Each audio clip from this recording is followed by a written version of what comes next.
bajo supervisión adulta.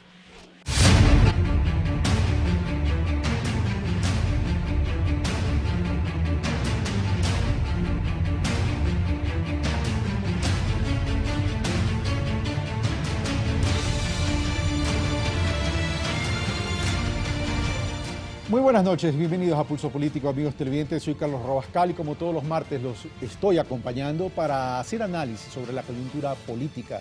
Es evidente que las elecciones del 2017 han puesto en carrera a todas las organizaciones políticas y también sociales.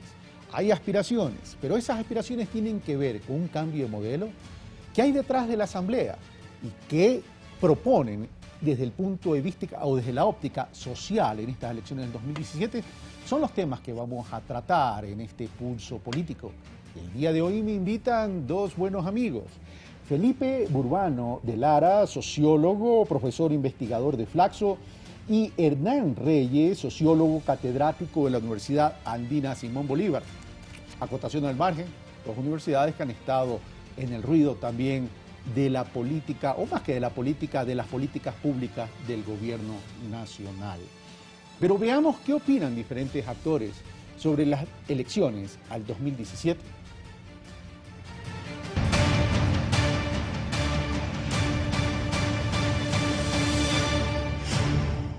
¿Rafael Correa reelecto? No, hay una transitoria que prohíbe, gracias a Dios, que yo me presente a elección.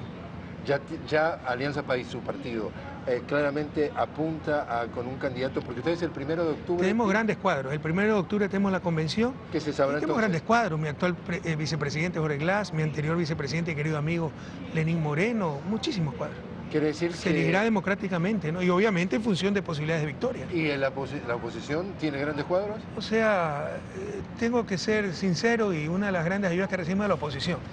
Están tan fraccionados y son tan mediocres que nos ayudan bastante para salir adelante. Esta unidad unió gente que se supone era de izquierda, gente que se supone era de derecha, gente que se supone era de centro. Ellos suben los impuestos, nosotros nos negamos a subir los impuestos. Ellos crean el dinero electrónico, nosotros decimos no al dinero electrónico. Ellos le meten la mano al seguro social, a la plata de los jubilados, de los enfermos catastróficos, de los asegurados de la policía, de los asegurados en las Fuerzas Armadas, a los maestros. Necesitamos captar el poder político, y eso no se logra solo con la Asamblea Nacional, sino también con la Presidencia de la República. Por lo tanto, es importante el Ejecutivo y el Legislativo. Tenemos lista ya la contrarreforma tributaria. Contrarreforma tributaria. Así es, para reducir 3.000 millones de dólares en impuestos. Eliminar el impuesto a la salida de divisas, eliminar el impuesto agrícola, eliminar el impuesto verde, el impuesto a la transferencia de vehículos, eliminar la figura de anticipo de impuesto a la renta, eliminar la ley de herencia, eliminar también las reformas tributarias aprobadas en este año. Llevo con honor el hecho de ser el único candidato que representa a la juventud en esta contienda. Nosotros estamos llevando una candidatura muy seria, una candidatura que se aleja del odio de ambos sectores y que quieren convencernos que solo hay dos alternativas: el correísmo y el anticorreísmo, el odio del gobierno y el odio de la oposición, de la banca y la oligarquía. Desde el poder, con toda la estructura, con todo el aparato de propaganda, son fuertes en todo lo que tratan es de competir con muchos débiles para perpetuarse. Por eso yo creo que la tendencia centro-izquierda tiene que fortalecerse, no ir dispersa, porque si vamos dispersos le hacemos de fuego al presidente Correa. Traer miles de empresarios del mundo entero para que esos funcionarios del Estado ganen más trabajando en el Estado o trabajando para la empresa privada. Hemos tenido conversaciones con otras organizaciones políticas como el Partido Socialista, como el Partido Fuerza, como, bueno, inicialmente fue con Colorsen, hemos conversado con País. Bueno, esas son las voces de los distintos actores políticos Ustedes podrán haberse dado cuenta, amigos televidentes, que el presidente de la República no va a correr para el 2017. La pregunta es, ¿va a estar involucrado en la campaña electoral, como sucedió en el 2014? Pero la ausencia del presidente de la República, Rafael Correa Delgado, en las elecciones del 2017, ha incentivado la cantidad de precandidatos para estas elecciones. El tema será si todos esos precandidatos realmente van a correr para el 2017 o están forzando simplemente negociaciones para futuras y eventuales alianzas. Pero ¿qué hay detrás de estas elecciones del 2017? Es lo que vamos a analizar en Pulso Político. Ahora sí, los saludo y le doy la bienvenida. Felipe Urbano de Lara, muchas gracias por estar con nosotros, grabando hoy a las 3:30 de la tarde y no en la noche como te lo había prometido, porque ustedes ahora duermen. Doy clases. Ah, bueno, da clases. Gracias, Carlos, por la invitación. No, encantado. Hernán, como siempre, un gusto tenerte en Pulso Político. Y los invito a que veamos qué es lo que ha decidido, cortado entre agosto y septiembre, la ciudadanía de cara a las elecciones del 2017. Comenzamos con opinión pública.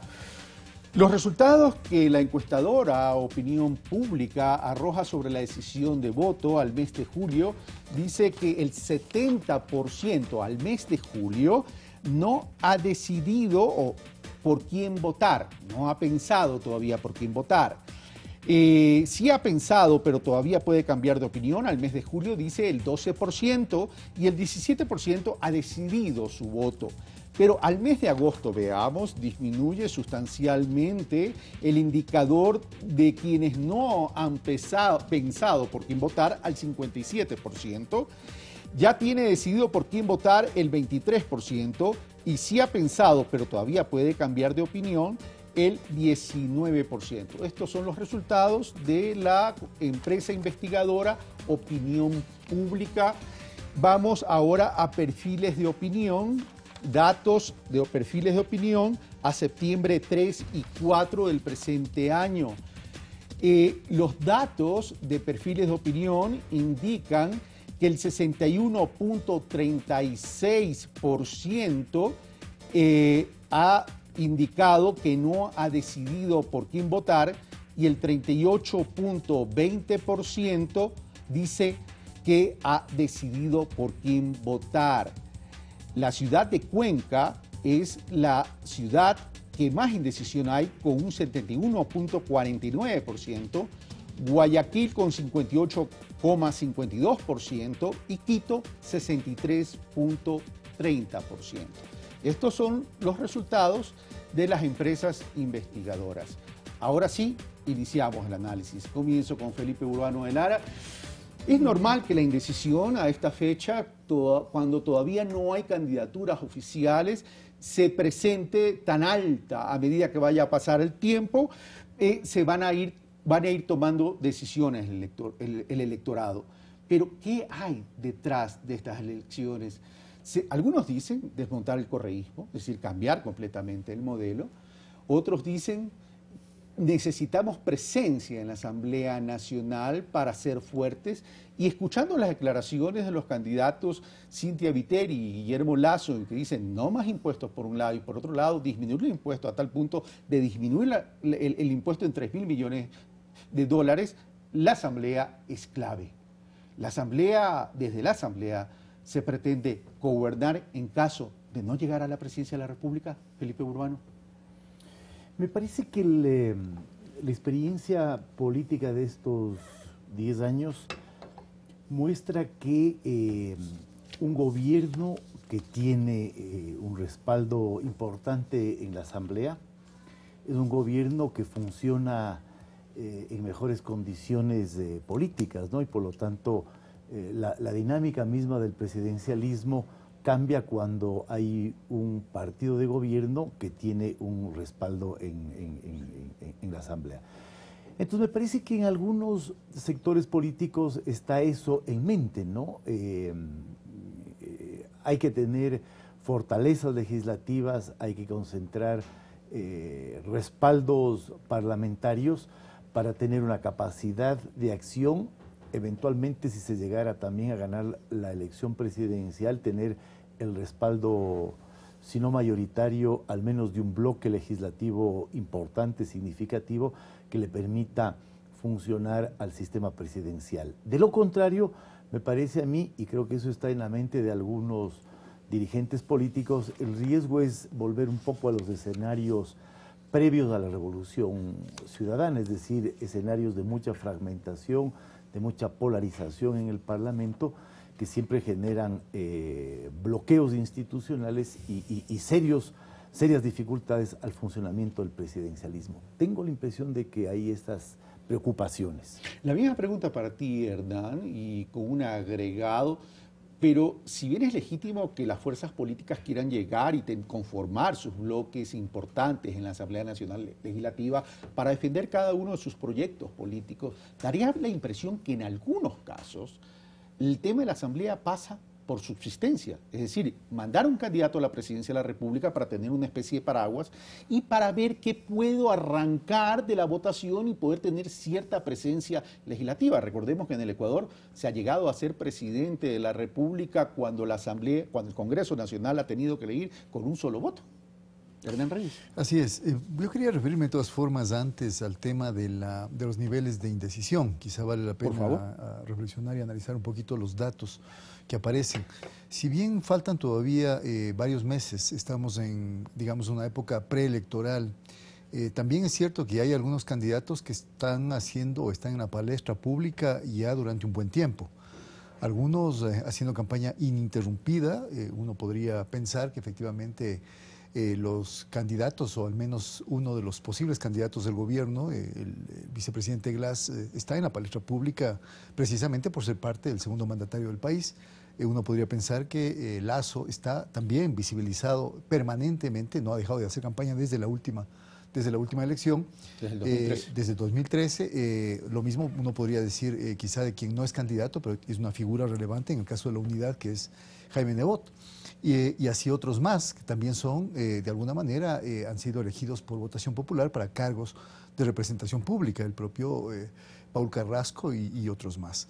Sin embargo, me parece que quizá es un poquito elevado el nivel de indecisión medido por ambas encuestadoras. Quizá eso está reflejando, no sé si un cierto grado de indiferencia todavía frente a lo que se viene, más allá de que algunas voces políticas de los candidatos están planteando que hay un gran clamor nacional, que ya se avecina indiscutiblemente el cambio de gobierno, casi en tono apocalíptico, y que efectivamente el país está ya cansado, hay un momento de hartazgo, etc. Parece que el ritmo, llamémosle así, que adquiere esta época preelectoral todavía no es mayor, todavía no invade, llamémosle así, la cotidianidad de los ecuatorianos. Una segunda cosa es que me parece que eso también revela un empobrecimiento quizá de autoidentificación más basado en parámetros de carácter ideológico.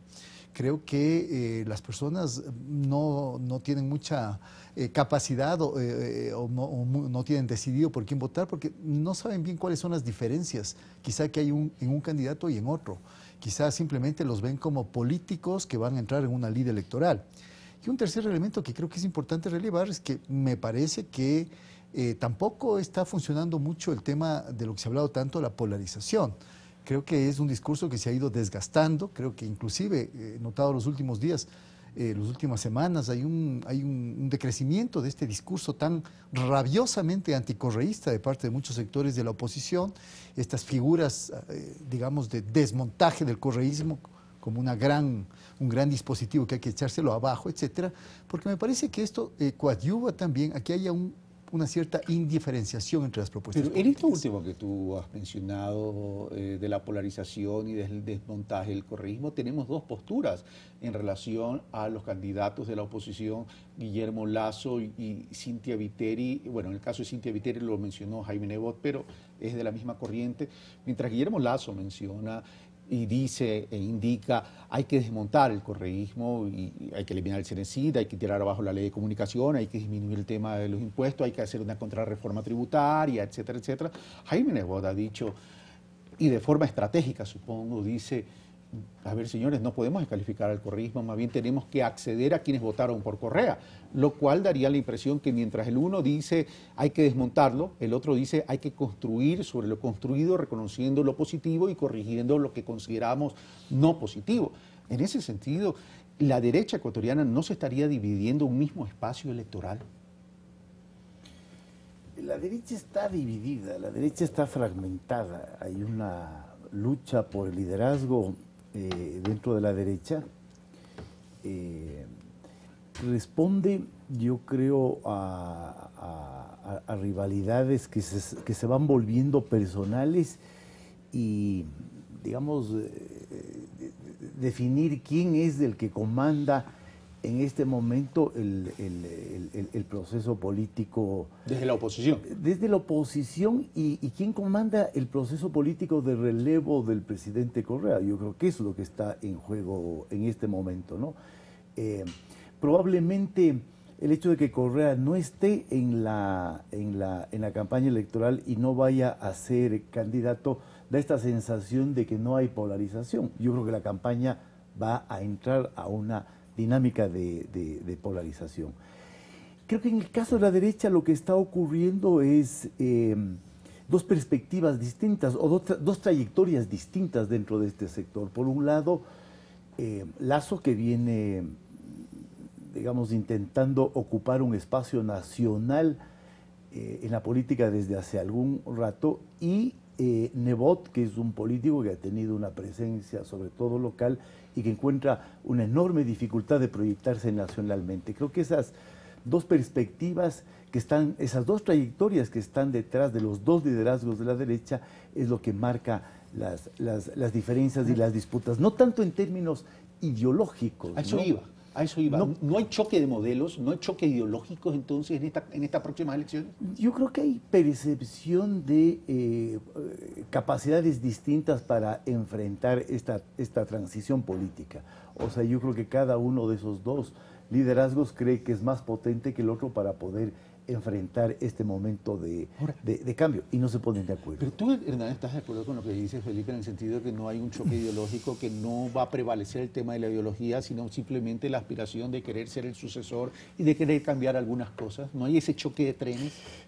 Sí, yo en cierta medida concuerdo, y eso precisamente yo creo que marca mucho la confusión que me parece que todavía impera entre el electorado de quién es quién como candidato, ya sea de la oposición, e inclusive cuáles son las diferencias, por ejemplo, que para algunos podrían ser de matices y otras diferencias de fondo entre los potenciales candidatos de Alianza País. Y en este sentido, la ausencia de choques ideológicos es la cantidad de alianzas que están haciendo los dos sectores de la derecha con Raimundo y todo el mundo. Esa es una razón. Yo creo que hay un empobrecimiento efectivamente del posicionamiento ideológico en la política de las fuerzas y organizaciones políticas. Eso hace que se puedan juntar varios fenómenos. Primero, que se puedan juntar quienes históricamente han estado lejanos. Eso hace que otros políticos puedan ir transitando y tocando puertas desde la centroizquierda o la izquierda hasta la derecha o extrema derecha, o centro derecha, quiero decir, para ver dónde se acomodan mejor. Es decir, son bastante laxos, diría yo, estos espacios de coalición o de alianza política. Bienvenidos todos, con tal que sea una base adicional de apoyo. Lo que también yo creo que lleva es a pensar que va a haber una fuerte batalla, una fuerte disputa simbólica en términos éticos. Me ha llamado la atención, por ejemplo, que uno de los ingredientes de esta campaña electoral ha sido, por ejemplo, por iniciativa del Ejecutivo, la idea del pacto ético. Se ha seguido manteniendo esta idea hacia afuera, no solamente, diría yo, con dedicatoria para uno de los candidatos que eventualmente dentro del pacto ético planteado por el presidente Correa tiene recursos económicos en paraísos fiscales, sino yo diría quizá en términos inclusive más amplios.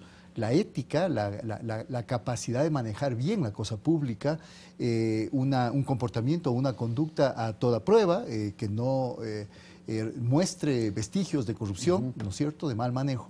Yo creo que es importante y será uno de los elementos importantes. Pero hay temas que son interesantes que también habría que discutir, porque, por ejemplo, en el caso de Guillermo Lasso dice una contrarreforma tributaria. Él es muy puntual en ese sentido, una contrarreforma tributaria, disminuir en 3.000 millones de dólares, que no es nuevo, ya lo había dicho antes, y si no me equivoco lo dijo en la elección del 2013 también. Y Cinta Viteri dice no más impuestos. ¿Qué significaría no más impuestos? Es mantener, me imagino, ya la carga tributaria tal cual. Pero frente también a los candidatos del oficialismo, que para ellos el tema tributario es fundamental porque tiene que ver con distribución y redistribución de recursos con el tema de equidad. Entonces, ahí no representa las características y los atributos de modelos ideológicos, Felipe. No, yo creo que va a haber batalla ideológica, yo creo que va a haber choque ideológico, yo creo que la campaña se va a polarizar, y se va a polarizar alrededor de el correísmo y el anticorreísmo. Es decir, a mí me parece... sea, va a seguir jugando el correísmo.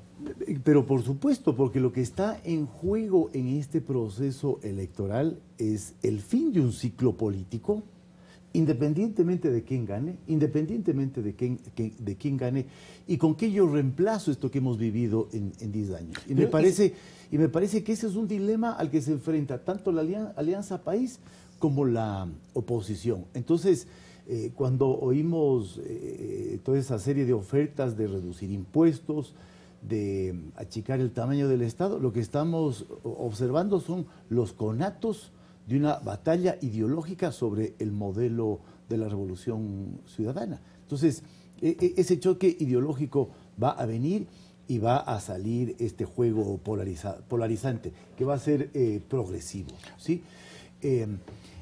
Me parece que la derecha hoy, digamos, tiene una capacidad que antes no tenía en relación a lo que decía Hernán, y es esto de sumar fuerzas alrededor suyo.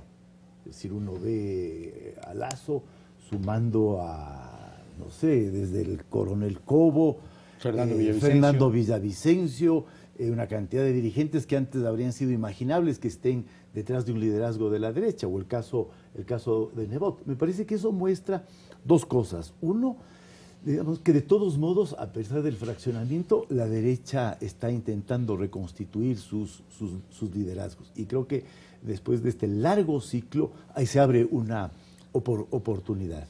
Y luego que, digamos, hay estas distintas trayectorias dentro de la derecha que marcan posibilidades distintas, que les lleva a atribuirse posibilidades distintas, y eso, creo yo, impide, digamos, que haya una capacidad de alianza. Pero yo creo que va a venir una confrontación ideológica, ¿no?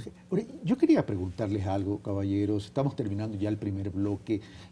Con base en lo que dice Felipe, la derecha, en este caso, los representantes de la oposición con más posibilidades, llamemos así, a pesar que Dalo Bucaram dice, se está centrando en dos, pero ojo, no nos olviden a nosotros también. Pero vamos a lo siguiente, esa capacidad de sumar organizaciones sociales y movimientos políticos que en el pasado a lo mejor era impensable, ¿no es el reflejo también de una réplica de lo que ha pasado en los países donde se asentaron gobiernos progresistas y se ha construido, se quiere replicar la misma matriz en términos de estrategia, en términos de marketing político y en términos del proceso electoral en sí, Hernán? A ver, no cabe duda que hay un discurso ideológico también inclusive en el análisis. En el análisis de lo que está aconteciendo en la región, en el análisis de cuán dependiente es lo que sucede en Ecuador de lo que está pasando en América Latina.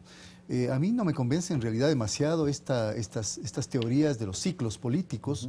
Me recuerdan mucho las teorías de la pendularidad en la política, y que la política gira de derecha a izquierda y que finalmente, claro, es siempre a posteriori, ¿no? Un pero ciclo que dura el Ecuador. Sí, pero digamos un ciclo, nunca con un ciclo tan largo como este ciclo de 10 años, ni siquiera un ciclo, digamos, conducido por una coalición política, sino por un partido político, una organización, no es un partido, es un movimiento, pero no con un gran frente nacional, llamémoslo así, ni tampoco reciclando a los líderes. Entonces, desde ese punto de vista, primero a mí no me convence mucho la idea del fin del ciclo. Yo creo que esta es una visión y una mirada ideológica que va a formar parte, evidentemente, del discurso político de los candidatos, pero que finalmente yo creo que no pega en la mentalidad de los electores. Los electores, un poco esto mismo se ha repetido cada una de las elecciones que consecutivas ha seguido ganando. Te interrumpo, Hernán, porque creo que Felipe quiere acotar algo. Es decir, me parece que hay una serie de argumentos para hablar del fin de ciclo político. Uno, el hecho de que el señor Correa ya no esté en la campaña electoral, ya no vaya a ser candidato. O sea, digamos, un liderazgo que ha sido tan potente, que ha sido tan articulador de un movimiento del cual ha dependido la capacidad de liderazgo de este proceso, ya no está. ¿Pero tú estás asociando la salida de Correa con el fin de ciclo de un proyecto político? Sí. Al que se junta la crisis de la economía, digamos, y el desmoronamiento de la otra pieza que ha sido fundamental de este proyecto político, que es la potencia del Estado. Y el otro elemento, la mayoría de Alianza País. Es decir, yo creo que la articulación de esos elementos es lo que definió un tiempo político, y creo que estamos empezando a vivir la desarticulación de esos elementos. Por eso el fin de un ciclo político. No, me parece que no. Y vuelvo a estar en desacuerdo. Y con esto terminamos para irnos a la pausa y regresamos. Fundamentalmente por dos cosas, porque los supuestos para decir eso, yo creo que están basados en una sobreestimación, es decir, la ecuación Rafael Correa es igual a país. Rafael Correa no es igual a país, tanto así es más que todas país, es todo. No, es que esa es una visión completamente ideológica, creo yo, de la complejidad de cómo ha manejado el proceso político, se ha manejado el proceso político estos últimos 10 años. Tanto así que una vez que ya está el nombre de Rafael Correa fuera de las encuestas, evidentemente el más opcionado para ganar, incluyendo, creo yo, la posibilidad, no sé si estés de acuerdo conmigo, en primera vuelta, siempre hay esa posibilidad en política, es un candidato de país que ya no es Rafael Correa. Vamos a ver los resultados de las encuestas. Esa idea del fin de ciclo me parece que me acaban de poner el chimichurri al debate, al análisis, pero tengo que hacer una pausa y regresamos.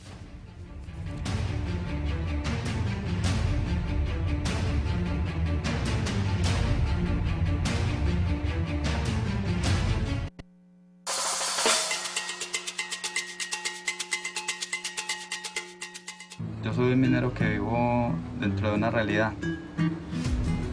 Yo salgo para la mina y entro a la mina, pero la realidad es que yo no sé si voy a salir con vida.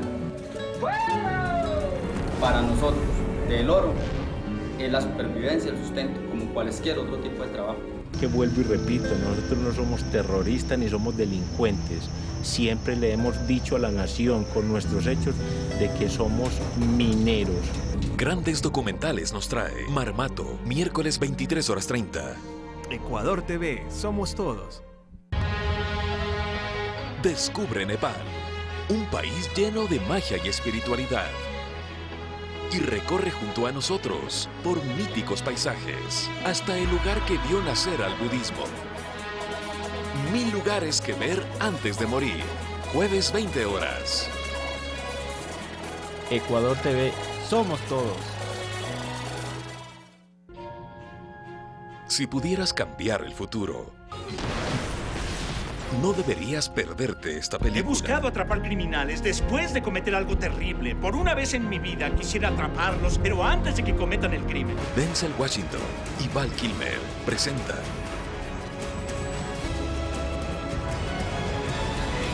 Déjà Vu, en Noches de Cine, este sábado 21 horas.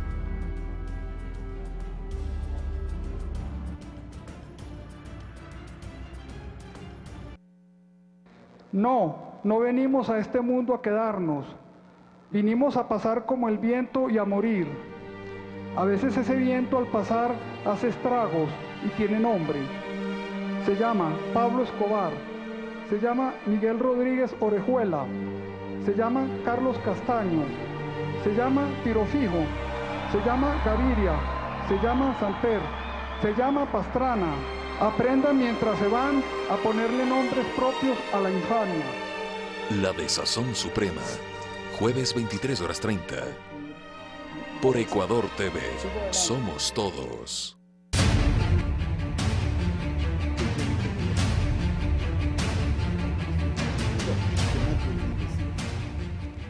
Bueno, continuamos con Pulso Político. Si usted hubiera en el entrecámaras, en el entretelón, en la pausa, el debate que se armó aquí Deberíamos hacer un trascámara en algún momento, pero bueno, sigamos.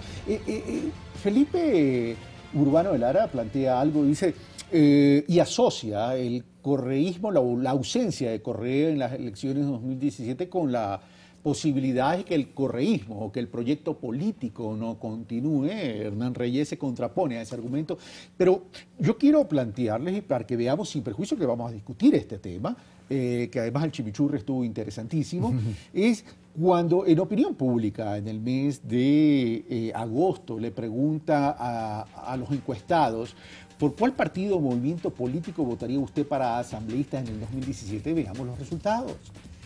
Deja en blanco o no ha decidido 24%, Alianza País 23%, vota entre nombre de listas 16%, nulo, ninguno 13%, creo 10%, Partido Social Cristiano, Madera Guerrero 6%, Suma 2% y el resto ya de 2% para abajo. Pregunto, ¿será el reflejo al 2017, independientemente que sigamos discutiendo lo planteado por Felipe Urbano, Hernán, en el sentido de que ausente Correa, el proyecto político desaparece? Hernán Reyes, Felipe Urbano. Creo que aquí se evidencia todavía con más claridad dos cosas. Uno, no solamente el candidato de país, que ya no es o ya no va a ser Rafael Correa, está ocupando y con bastante diferencia el primer lugar de preferencias en estas encuestas a estos meses de las elecciones, sino también el alcance crece cuando se pregunta respecto a asambleístas.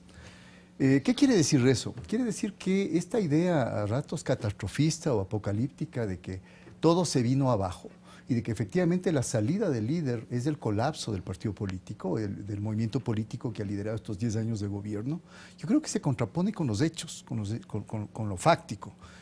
Yo creo que hay digamos, una legitimidad, para utilizar uno de los términos que conversábamos con Felipe en el intermedio, una legitimidad que ha ganado el proyecto de país, el proyecto de movimiento de Alianza País en estos 10 años.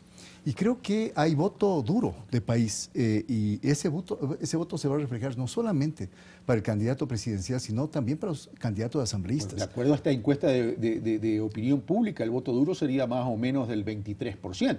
Exactamente, más que le duplica. El siguiente, si no recuerdo, está en 10%. Como partido sí, creo 10% y Partido Social Cristiano, Madera Guerrero 6%. Sí, es decir, le cuadruplica. Permíteme ir donde Felipe, para ser equitativo en el uso de la palabra. Es decir, pero de pronto, ¿frente a qué estamos, Felipe? ¿Frente a la construcción de percepciones por los ruidos mediáticos y de redes sociales y no estamos tomando en cuenta el gran universo electoral? No, yo creo que estamos frente a un escenario en el cual no vamos a tener más un partido mayoritario. Esa es la Asamblea. Mi percepción, en la Asamblea. Es decir, estos 10 años de Revolución Ciudadana son excepcionales en términos históricos. O sea, nunca el Ecuador ha tenido un partido mayoritario, un partido que domine de esa manera una asamblea legislativa. Y tampoco hemos tenido un partido de gobierno con bloque mayoritario. Yo creo que ese escenario ideal de gobernabilidad, ideal en términos de condiciones políticas de los últimos 10 años, no va a aparecer, ¿sí? Eso no significa que Alianza País, digamos, el que Correa no esté en el escenario no significa que todo este proceso se va a derrumbar. Hay elementos de este proceso que va a quedar. Alianza País va a quedar, pero no sabemos qué va a quedar de Alianza País. O sea, tú pones en tela de duda el triunfo de Alianza País en las elecciones presidenciales. Es decir, yo creo que el proceso está abierto. O sea, yo creo que el desafío que tiene Alianza País para relevar el liderazgo de Correa es un desafío enorme. Es decir, yo no creo que un poco esta visión de Hernán de que el proyecto, digamos, como que tiene una legitimidad que va a continuar. Yo creo que tiene que reconstruir su legitimidad, porque me parece a mí que esa legitimidad dependía del presidente Correa, de la vitalidad del presidente Correa, de la fortaleza del presidente Correa, una estructura de liderazgo personalizada que tenía soportes, que tenía como soporte Alianza País, la mayoría en el Parlamento, que tenía soporte, la prosperidad de un Estado que le permitió desplegar una acción enorme. Creo que esos elementos ya no están. Entonces, el desafío que tiene Alianza País es reconstituir su estructura de legitimidad. Y eso le enfrenta al desafío de relevar a Correa. Y yo no sé si Lenin Moreno y Jorge Glass tengan esa capacidad. Okay. Ahora, tú mencionas algo y dice, le permitió a Correa apalancarse también en un Estado fuerte de producto de sus políticas, etcétera, etcétera, y ese Estado ya no está. Cuando Felipe Urbano de Lara dice, ese Estado ya no está, me permito interpretarte y si me equivoco me corriges, es la coyuntura económica juega un papel importante. Y al no tener los recursos, ese Estado está débil. Y Lenin Moreno y Jorge Glass tendrán que enfrentar a eso. Y cuando el bolsillo duele, las preferencias electorales migran. ¿Te interpreto correctamente? Sí, sí. El Estado empieza a ya no estar, digamos, porque se ha venido debilitando y desgastando. Eso puede, pero está bien. Sí, eso puede generar una ruptura en términos de preferencias electorales. Es que depende cómo se interprete por parte del elector determinadas realidades que vive de manera práctica todos los días. Una cosa es la crisis económica o las dificultades económicas que vive el país y cuánto afecta eso al bolsillo.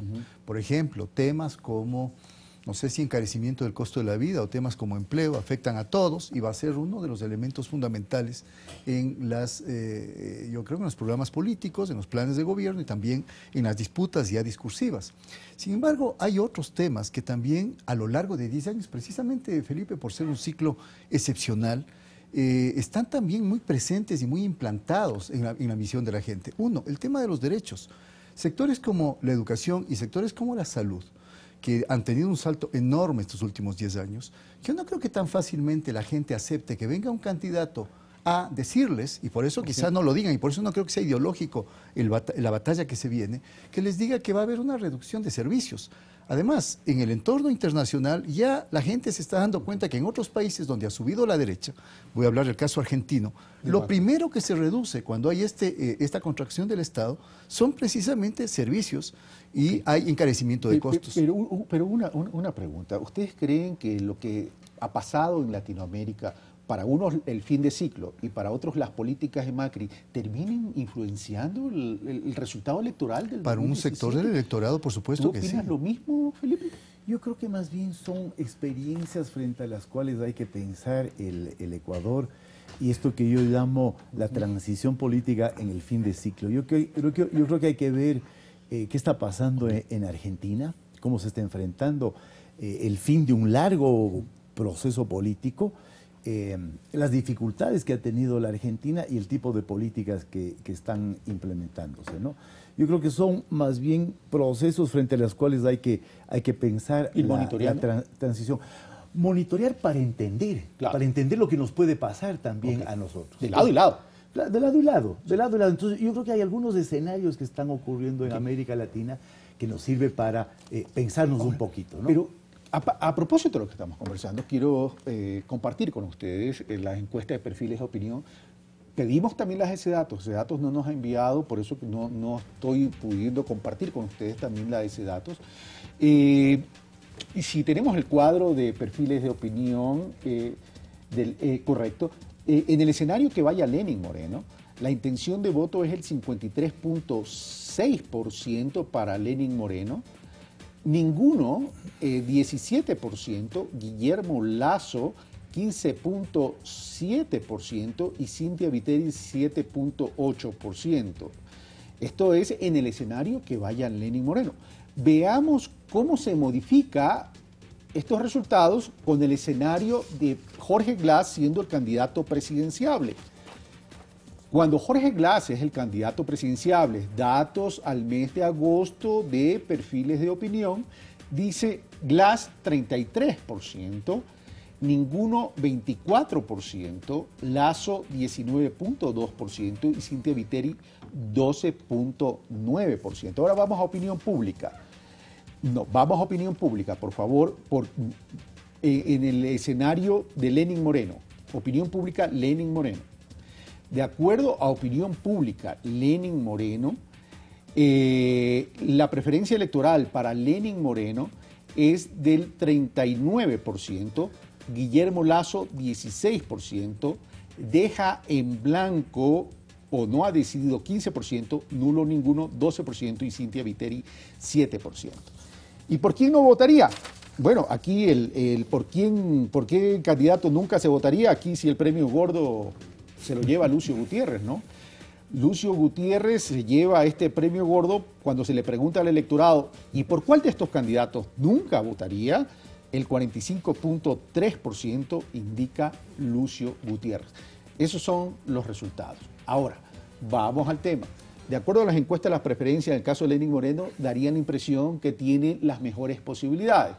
De acuerdo a perfiles de opinión, si los cortamos ahora, podría estar ganando en la primera vuelta, con opinión pública baja al 30 y pico, 39%. Pero ustedes estaban en una discusión interesante, el tema de los derechos. Ahora, cuando tú me hablas de los derechos, Hernán, sociales, los derechos de la salud, los derechos de la educación, etcétera, etcétera, se contrasta básicamente con lo que viene diciendo Guillermo Lasso, que dice, aquí vamos a rescatar el derecho a la libertad, por un lado. Aquí vamos a rescatar el derecho a la libertad de comunicación. Aquí vamos a rescatar el derecho a escoger la carrera universitaria. Frente a eso, ¿estamos también frente a una posición básicamente electoral o también estamos frente a una posición ideológica? No, de hecho, creo que es una posición ideológica que va, de hecho, a sufrir, digamos, una gran cosmética en cuanto a su imagen cuando efectivamente se muestre ante los electores como parte del discurso político y ya de alguna manera con el concurso de los equipos de campaña. Yo lo que estoy diciendo es, igualdad y libertad son dos no solamente valores, sino pilares de un sistema democrático. La democracia ofrece al elector la posibilidad de ampliar el espacio de las libertades y de ampliar el espacio de las igualdades.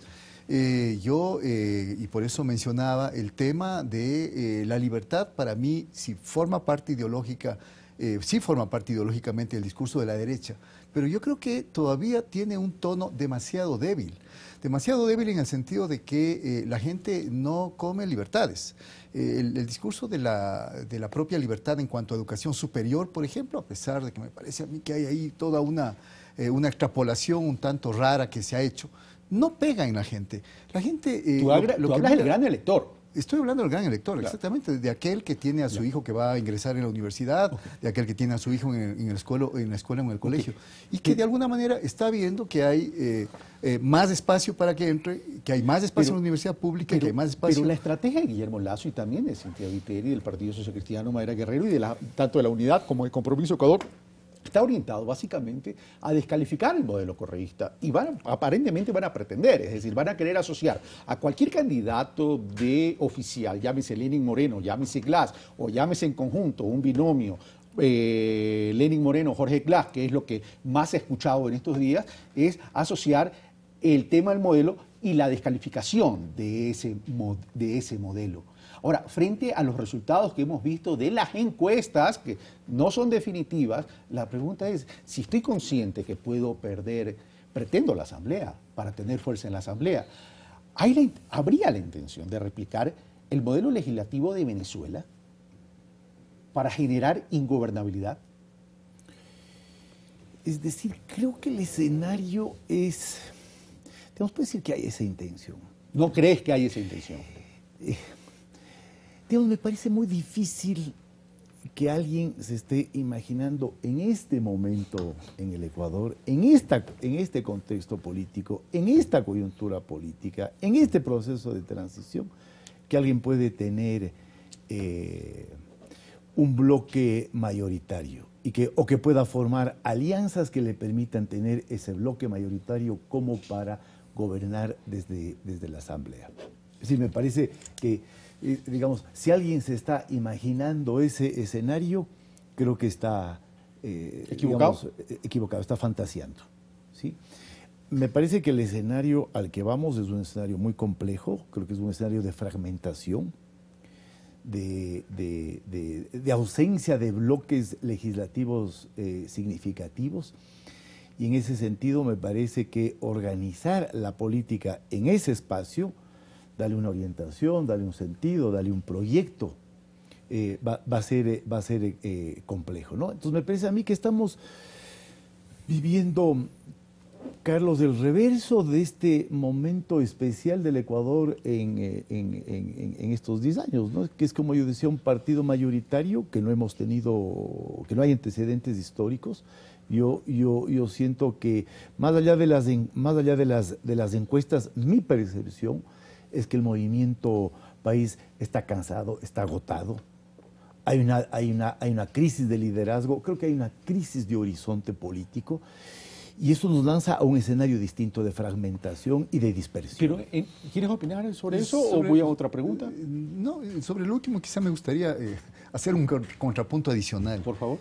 Creo que la salida del líder indiscutible, que ha sido Rafael Correa de Movimiento País, le coloca a Movimiento País en una situación diferente.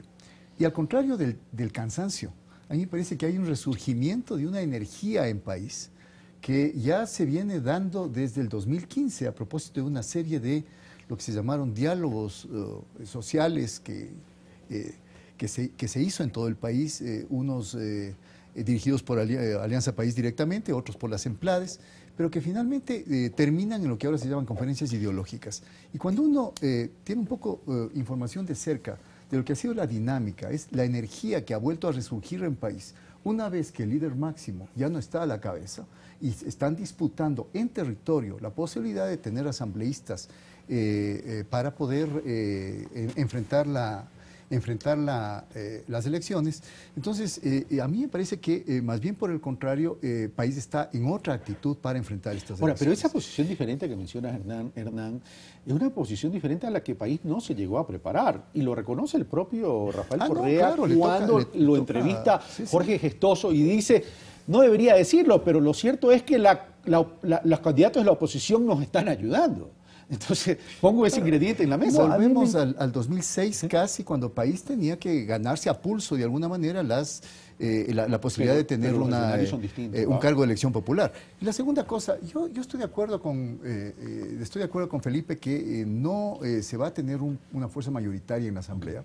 Yo creo que efectivamente no van a haber ni de lejos los 100 asambleístas que tiene País, pero yo, por ejemplo, creo que podría tranquilamente, y es bastante factible, que tenga mayoría País, que haya otras fuerzas con bloques importantes y que se reedite la vieja práctica de las mayorías móviles. No, a mí me encanta el optimismo de Hernán.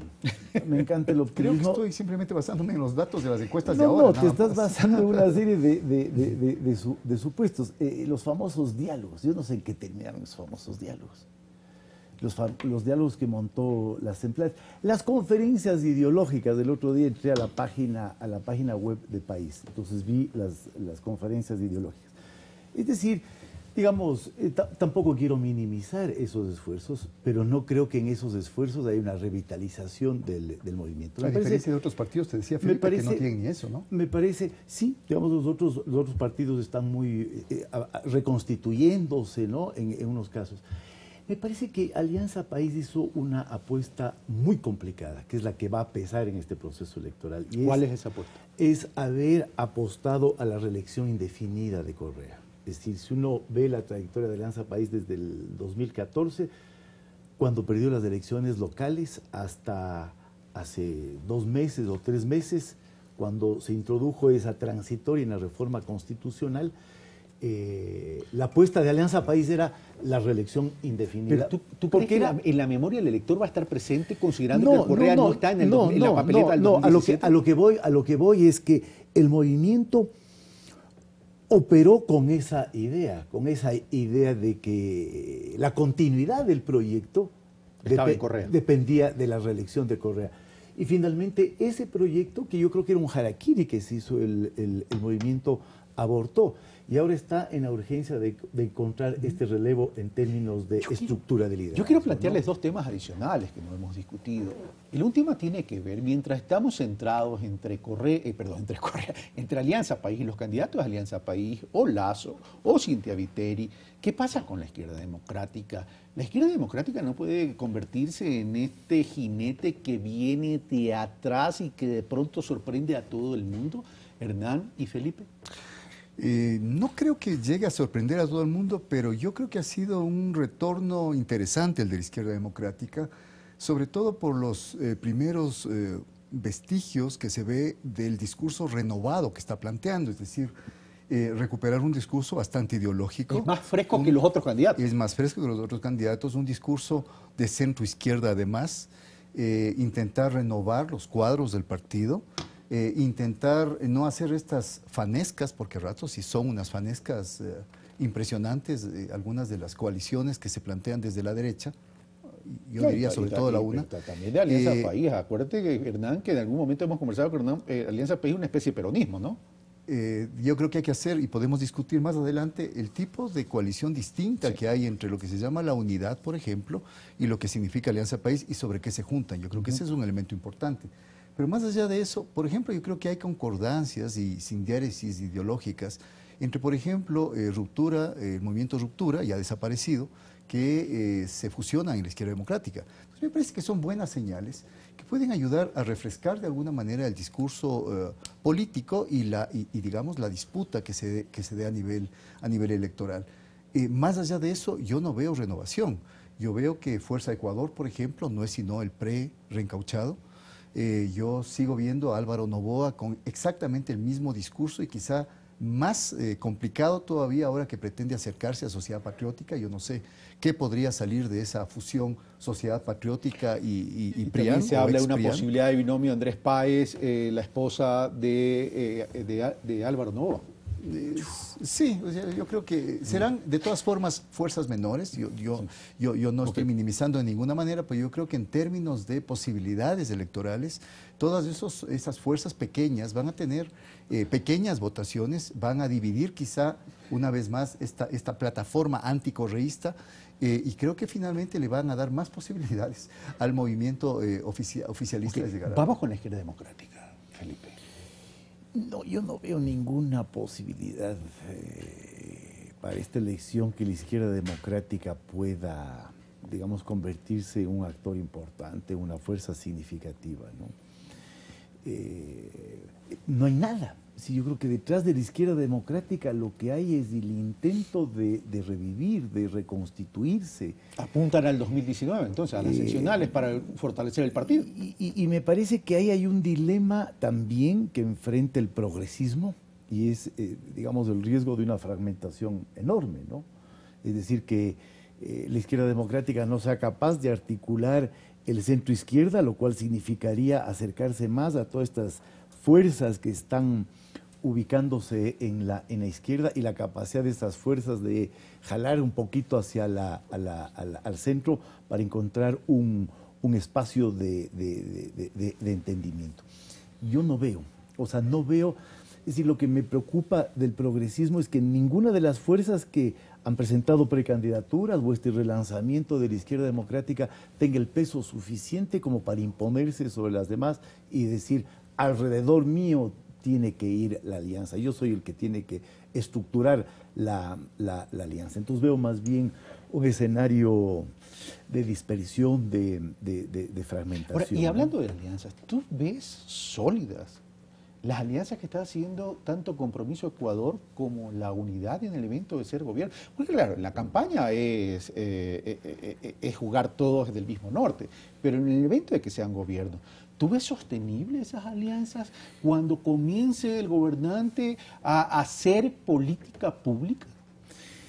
Es decir, yo no veo en el caso de Lasso a dónde apunten esas alianzas. Digamos, a ratos me da la impresión de que es puro juego de pirotecnia electoral. O sea, me han dicho que yo no dialogo, me han dicho que yo no converso, me han dicho que yo no tiendo puentes. Bueno, voy a tender puentes. ¿Pero para qué? Diciendo, sumo personas más no votos. ¿Pero para qué? O sea, ¿para qué sumo yo a Villavicencio? ¿Para qué sumo yo al coronel Cobo? Entonces me da la impresión de que ahí hay un juego artificioso electoral para dar la sensación de que me estoy generando una plataforma electoral más amplia, cuando en el fondo yo soy el que va a mandar, digamos, dentro de eso. Y la misma pregunta te planteo, Hernán, sobre el tema de las alianzas. Una vez que en el evento que sean gobierno, ¿esas alianzas se van a poder sostener? Bueno, no podría especular qué va a pasar luego, pero por consistencia ideológica, cómo se están mostrando ahora, yo concuerdo mucho con Felipe, y no solamente en el caso de Compromiso Ecuador, sino en el caso de la unidad. Es curioso ver, por ejemplo, cómo los puestos para asambleístas nacionales en una lista única resultan ser materia de discordia para los partidos políticos que supuestamente han firmado un acuerdo sobre bases programáticas.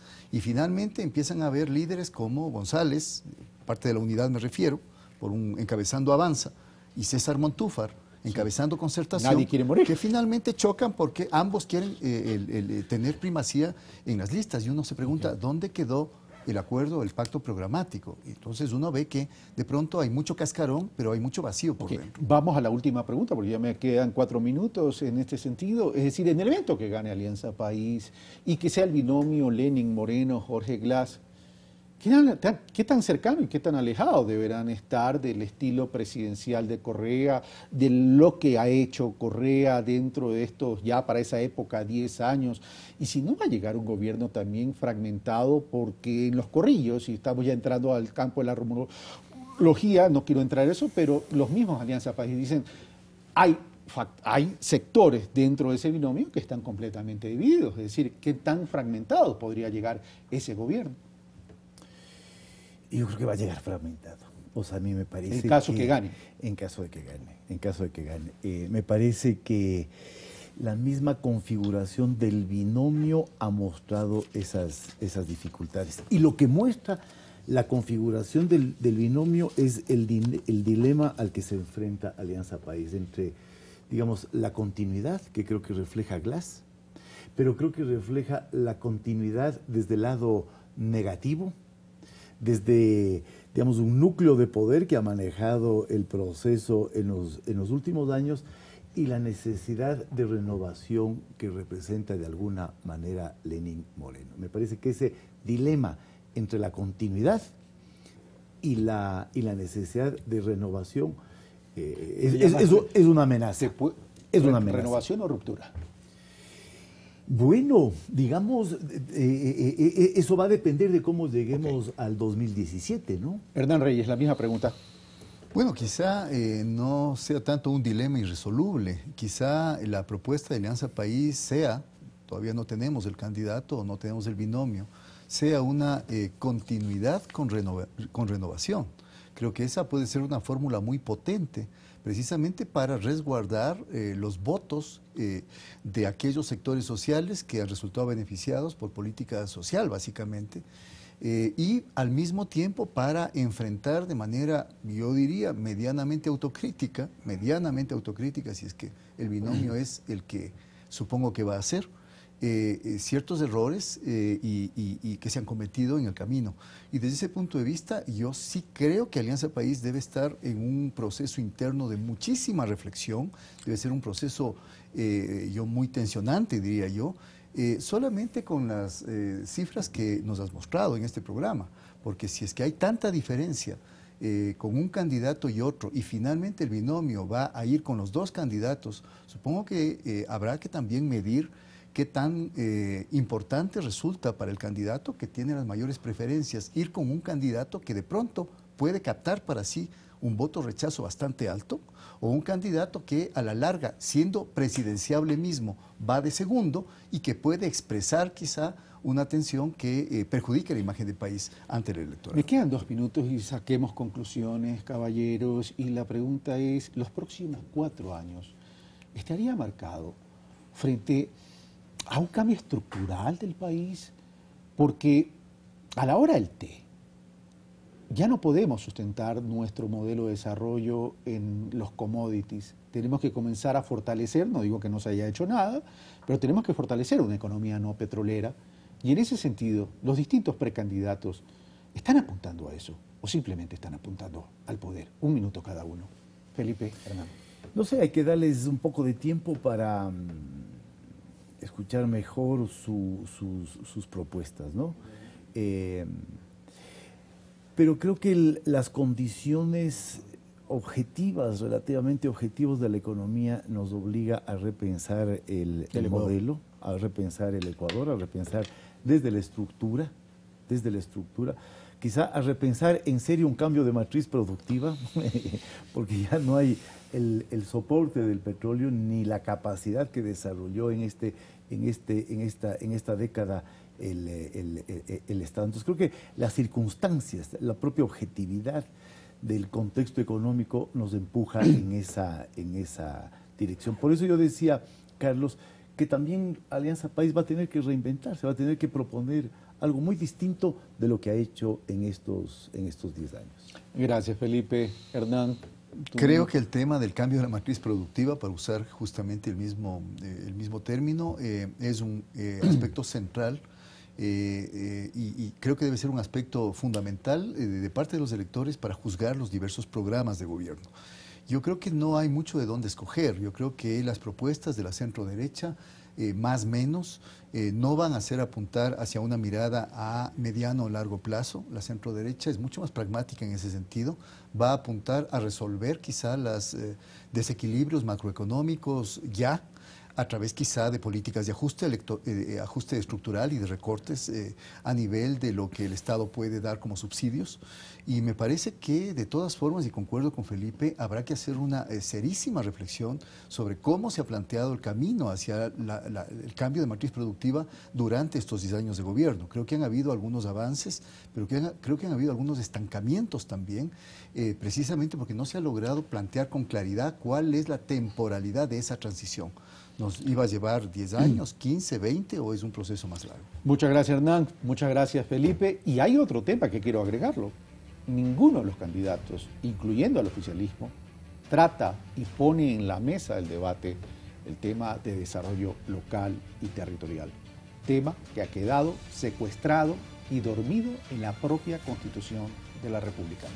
Esto fue Pulso Político. Como siempre, las conclusiones las sacan ustedes. Yo los espero el día de mañana en Pensamiento Crítico y el próximo día martes con más Pulso Político. Soy Carlos Rabascal. Un fuerte abrazo.